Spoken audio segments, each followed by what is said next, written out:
तो 10,000 वर्ल्ड के पिछले एपिसोड में हमने देखा था कि पोसुआन एम्परर डोंगजी से फाइट करने के लिए अपने गोल्डन क्रो क्लैन के एंसेस्टर एम्परर डोंगहुआ को समन करता है। अब एम्परर डोंगहुआ को देखते ही उस जगह पर खड़े सभी लोग काफी ज्यादा डर जाते हैं, क्योंकि एम्परर डोंगहुआ बहुत ही ज्यादा पावरफुल होता है। पर एम्परर डोंगहुआ जैसे ही एम्परर डोंगजी को देखता है, वह आगे बढ़ते हुए बो डाउन करते हुए एम्परर डोंगजी को ग्रीट करता है, जो देखते ही पोसुआन को कुछ भी समझ में नहीं आता है। और अब वह बोलता है, फादर आखिर आप यह क्या कर रहे हो? हमारे सामने खड़ा यह पर्सन हमारा दुश्मन है। अब यह देखते ही एम्परर डोंगजी बोलते हैं, डोंगहुआ क्या यह पोसुआन तुम्हारा बेटा है? और क्या तुम्हें पता है कि इसने यहाँ पर कितनी बड़ी गलती की है? अब यह सुनते ही एम्परर डोंगहुआ काफी ज्यादा डर जाता है और अब वह अपने हाथ जोड़ते हुए बोलता है, एम्परर डोंगजी मेरी गोल्डन क्रो फैमिली यहाँ पर पूरी तरीके से डिस्ट्रॉय हो चुकी है और पोसुआन मेरा आखिरी डिसेंडेंट है, तो इसकी गलती के लिए मैं यहाँ पर अपने हाथ जोड़कर आपसे माफी मांगता हूँ। प्लीज आप इसे माफ कर दीजिए। अब यह देखकर पोसुआन को काफी ज्यादा गुस्सा आता है और अब वह आगे बढ़ते हुए बोलता है, फादर आखिर आप इस कमजोर सोल बॉडी के सामने अपने हाथ क्यों जोड़ रहे हो? आप इसे बस अपने एक ही अटैक में डिस्ट्रॉय कर सकते हो। यह सुनते ही डोंगहुआ गुस्से में अपने पावर प्रेशर को रिलीज करते हुए पोसुआन को इंजर्ड कर देता है और अब वह चिल्लाते हुए बोलता है, बेवकूफ अपना मुंह बंद रखो। तभी एम्परर डोंगजी बोलते हैं, डोंगहुआ तुम्हारा बेटा सच में बहुत बड़ा बेवकूफ है। यह अभी भी यहाँ पर अपनी गलती मानने के लिए तैयार नहीं, पर तुम यहाँ पर मुझसे पर्सनली माफी मांग रहे हो, इसीलिए मैं तुम्हारे बेटे को जान से नहीं मारूंगा। पर तुम्हारे बेटे ने यहाँ पर गलती की है, तो तुम्हें इसका हर्जाना भुगतना होगा। तभी एम्परर डोंगहुआ बोलता है, एम्परर डोंगजी मैं मानता हूँ कि यहाँ पर मेरे बेटे की गलती है और मैं यहाँ पर इसका हर्जाना भुगतने के लिए भी तैयार हूँ। यह बोलते हुए एम्परर डोंगहुआ पोसुआन के पास मौजूद होली सन एनर्जी को उससे जबरदस्ती छीन लेता है और अब वह बोलता है, एम्परर डोंगजी यह एक सोलर एनर्जी ओरिजिन है जो लाखों सालों पहले मुझे एक सीक्रेट रैलम में मिला था और हर्जाने के रूप में मैं आपको यह देने के लिए तैयार हूँ। यह सुनते ही एम्परर डोंगजी उस सोलर एनर्जी को एक्सेप्ट करने के लिए तैयार हो जाते हैं और अब लिनफेंग उस सोलर ओरिजिन को ले लेता है। दूसरी ओर थंडर ड्रैगन सोलर ओरिजिन को देखकर काफी ज्यादा हैरान होता है और बोलने लगता है, यह सोलर ओरिजिन सच में एक्स्ट्रा ऑर्डिनरी है। लिनफेंग अगर तुम इसे रिफाइन कर लो तो इससे तुम्हारी पावर काफी ज्यादा इंक्रीज हो सकती है। और अब लिनफेंग उस सोलर ओरिजिन को अपने पास रखते हुए पोसुआन को वहां पर माफ करने के लिए तैयार हो जाता है, जो देखकर एम्परर डोंगहुआ काफी ज्यादा खुश होता है और बोलता है, इंपीरियल प्रिंस आपने यहाँ पर मेरी बात सुनी, इसके लिए मैं हमेशा आपका शुक्रगुजार रहूंगा। दूसरी ओर यह सब देखकर पोसुआन को काफी ज्यादा गुस्सा आ रहा होता है, जो देखते ही एम्परर डोंगजी बोलते हैं, डोंगहुआ आज तो यहाँ पर मैंने तुम्हारे बेटे की जान बख्श दी है, पर आइंदा अगर तुम्हारे बेटे ने ऐसा कुछ करने की कोशिश की तो मैं इसे काफी ज्यादा दर्दनाक मौत दूंगा। साथ ही साथ मैं तुम्हारे फैमिली के बचे खुचे सभी मेंबर्स को भी डिस्ट्रॉय कर दूंगा। तभी एम्परर डोंगहुआ बोलते हैं, एम्परर डोंगजी आपको परेशान होने की कोई जरूरत नहीं, मैं इसे सभी चीजों के बारे में अच्छे से समझा दूंगा। और अब एम्परर डोंगहुआ पोसुआन और विंजिन को अपने साथ लेकर वहां से जाने लगता है, जो देखते ही डी यान यू भी धीरे से वहां से खिसकने की कोशिश करता है। तभी लिनफेंग उसे रोकते हुए बोलता है, डी यान यू आखिर तुम्हें यहाँ से जाने के लिए किसने कहा? अब यह सुनते ही डी यान यू काफी ज्यादा डर जाता है और अब वह एम्परर डोंगहुआ के पैरों में जाकर गिरते हुए बोलता है, एम्परर प्लीज मेरी जान बचाइए, वरना यह लोग मुझे जान से मार देंगे और तो और मैं आपका डिसाइपल हूँ, तो प्लीज यहाँ पर मेरी मदद कीजिए। तभी एम्परर डोंगहुआ गुस्से में अपनी पावर को रिलीज करते हुए डी यान यू को खुद से दूर फेंक देते हैं और बोलते हैं, क्या तुमने मुझे बेवकूफ समझा है? आज तुम्हारी वजह से मेरा बेटा पोसुआन यहाँ पर मरने वाला था और इसके बावजूद तुम्हें लगता है कि मैं यहाँ पर तुम्हारी मदद करूंगा? तुम मरना डिजर्व करते हो। और अब एम्परर डोंगहुआ बोलता है, इंपीरियल प्रिंस मेरा इस पर्सन के साथ कुछ भी लेना देना नहीं, आप इसके साथ जो चाहे वह कर सकते हो। यह बोलते हुए एम्परर डोंगहुआ अपने साथियों के साथ वहां से चले जाते हैं। अब एम्परर डोंगहुआ के वहां से जाते ही साउटियान अपने पास से एक चॉपिंग नाइफ को बाहर निकालते हुए बोलता है, मास्टर मैं यहाँ पर डी यान यू के छोटे छोटे टुकड़े करके इसे अपने कुत्ते ड्रैगन फिश को खिलाना चाहता हूँ, तो मुझे इसकी परमिशन दीजिए। तभी ड्रैगन फिश बोलता है, मैं तुम्हारा कुत्ता नहीं, तो बकवास करना बंद करो। अब यह सुनते ही साउटियान बात बदलते हुए बोलता है, मास्टर मेरे पास इससे भी अच्छा आइडिया है। इस पर्सन की कल्टीवेशन इमॉर्टल एम्परर रैलम के फर्स्ट लेवल की है, तो फिर क्यों ना हम इसे अपने इंटरनल फ्लेम फर्नेस के अंदर पकाकर इसकी बॉडी को एक पपेट बना दे, जिसके बाद यह हमारे काफी ज्यादा काम आएगा। यह सुनकर डी यान यू काफी ज्यादा डर जाता है और अब वह डर के मारे रोने लगता है। वहीं पर वह रोते हुए बोल रहा होता है, प्लीज मुझे यहाँ से जाने दो, मैं तुम्हें अपने पास मौजूद सभी ट्रेजर देने के लिए तैयार हूँ। तभी लीन फेंग उसके पास आते हुए बोलता है, एक बार पहले ही हम तुम्हारी जान बख्श चुके हैं, पर इसके बावजूद तुमने यहाँ पर चाल चल के हमें जान से मारने की कोशिश की, तो अब मुझे तुम पर बिल्कुल भी यकीन नहीं। तुम यहाँ पर एक दर्दनाक मौत डिजर्व करते हो। तभी साउटियान बोलता है, मास्टर मैं इसे अपना स्लेव बनाना चाहता हूँ, तो आप मुझे परमिशन दीजिए।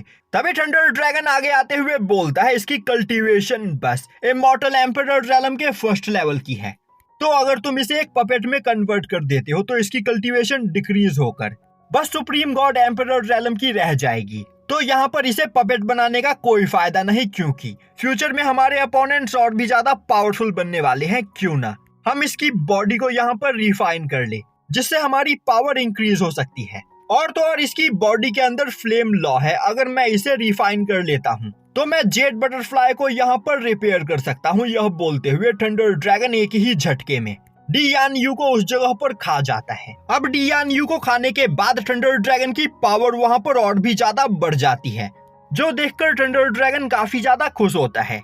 तभी एम्परर डोंगजी लीन फेंग के पास आते हुए बोलते हैं, लीन फेंग मैं तुम्हें बताना चाहता हूँ कि हमारा कॉस्मोस बहुत ही ज्यादा बड़ा है और इस केओस सी के अंदर हजारों यूनिवर्स एग्जिस्ट करते हैं, और इन सभी यूनिवर्स में तुम्हारी सोच से भी कई गुना ज्यादा खतरनाक और पावरफुल क्रिएचर्स रहते हैं। और मैं मानता हूँ कि मैं पावरफुल हूँ, पर मैं इतना ज्यादा पावरफुल नहीं कि तुम्हें सभी लोगों से प्रोटेक्ट कर सकूं। इस कॉस्मिक सी के अंदर मुझसे भी 1000 गुना ज्यादा पावरफुल क्रिएचर्स एग्जिस्ट करते हैं, तो मैं चाहता हूँ कि तुम यहाँ पर बिना सोचे समझे किसी से भी फाइट ना करो, वरना यहाँ पर मैं भी तुम्हें प्रोटेक्ट नहीं कर पाऊंगा। और तो और डोंगहुआन मुझसे कई गुना ज्यादा पावरफुल है, वह तो हमारे पुराने एग्रीमेंट की वजह से डोंगहुआन ने मुझ पर अटैक नहीं किया, वरना अगर वह चाहता तो वह मेरे साथ साथ तुम्हें भी यहाँ पर जान से मार सकता था। तो मैं चाहता हूँ कि जब तक तुम यहाँ पर पावरफुल ना बन जाओ तब तक तुम बिना सोचे समझे किसी से भी फाइट ना करो। और अगर तुम अपने फैमिली मेंबर्स और दोस्तों को यहाँ पर सेफ रखना चाहती हो तो तुम्हें जल्द से जल्द पावरफुल बनना होगा, मुझसे भी ज्यादा पावरफुल, वरना तुम इस कॉस्मोस में सरवाइव नहीं कर पाओगे। यह सुनते ही लीन फेंग बोलता है, फादर मैं आपकी बात को अच्छे से समझ गया और मैं आपसे प्रॉमिस करता हूँ कि मैं जल्द से जल्द यहाँ पर इमॉर्टल एम्परर रैलम पर पहुंचूंगा।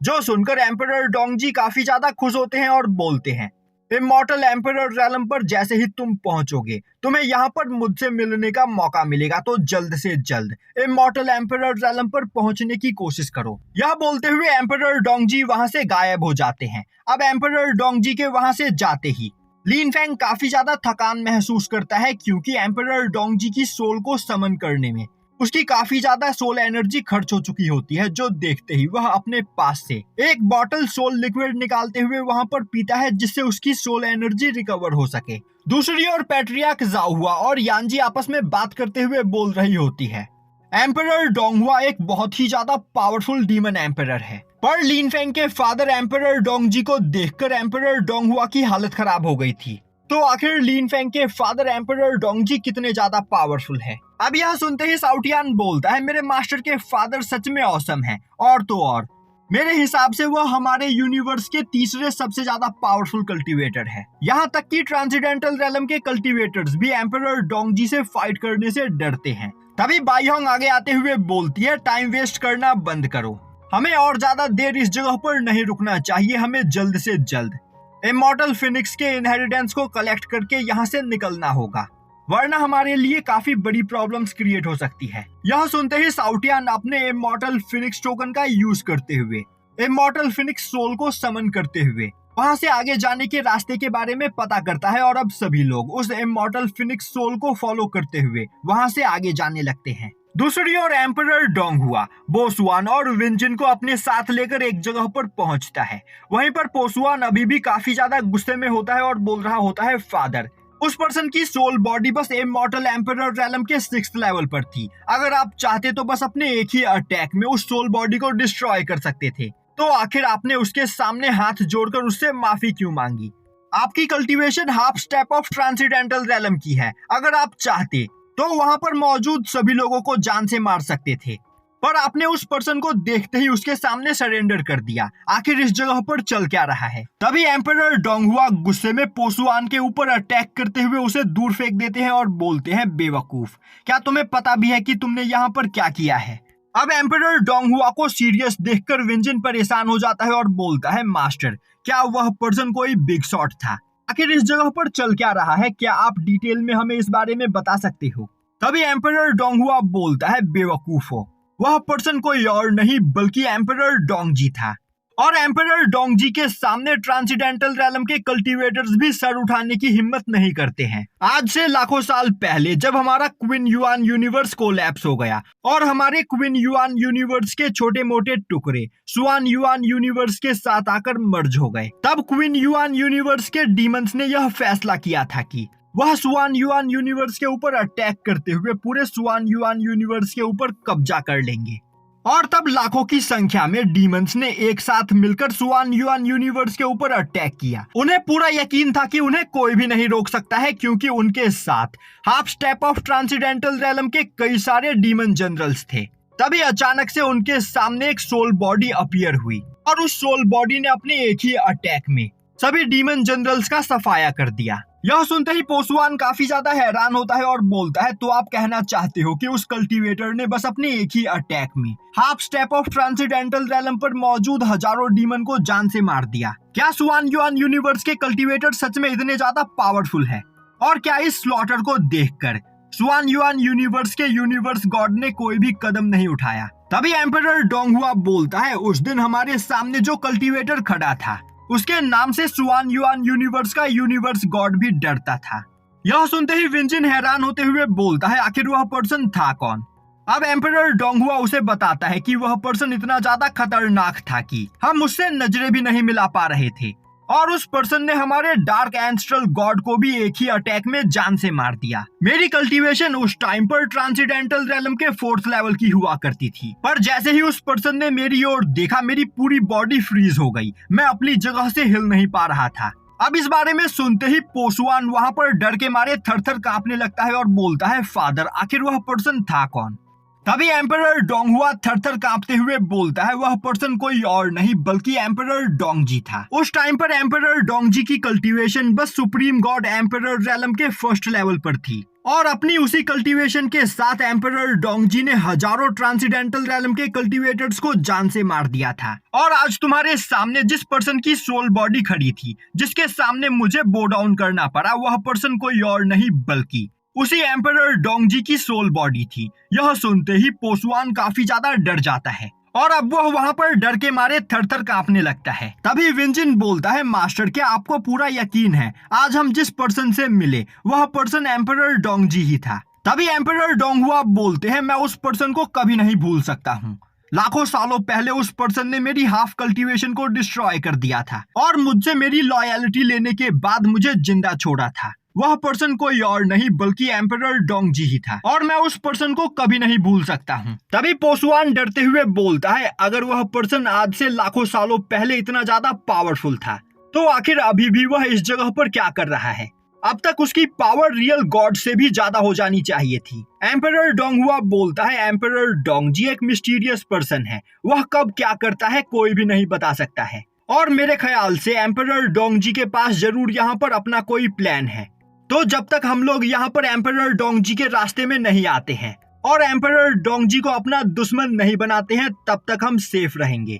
तो मैं चाहता हूँ कि आज के बाद तुम एम्परर डोंगजी के बेटे की ओर अपनी आंखें उठाकर भी ना देखो, वरना एम्परर डोंगजी हमारी पूरी गोल्डन क्रो फैमिली को डिस्ट्रॉय कर देंगे। और मैं तुम्हें ऑर्डर देता हूँ कि तुरंत अभी सक्लूजन में चले जाओ, और जब तक मैं तुम्हें बाहर ना बुलाऊं तब तक तुम्हें सक्लूजन से बाहर नहीं आना है। यह सुनते ही पोसुआन भागते हुए वहां से सक्लूजन में चला जाता है, और अब पोसुआन के वहां से जाने के बाद एम्परर डोंगहुआ बोलने लगते हैं, एम्परर डोंगजी की सोल बॉडी को देखने के बाद मैं यह समझ चुका हूँ कि एम्परर डोंगजी की रियल कल्टीवेशन अभी half step of transcendental realm की है, जिसका यूज करते हुए अगर एम्परर डोंगजी चाहता तो वह और भी ज्यादा पावरफुल सोल बॉडी को क्रिएट कर सकता था। पर आखिर एम्परर डोंगजी इस जगह पर अपनी पावर को छिपाने की कोशिश क्यों कर रहा है?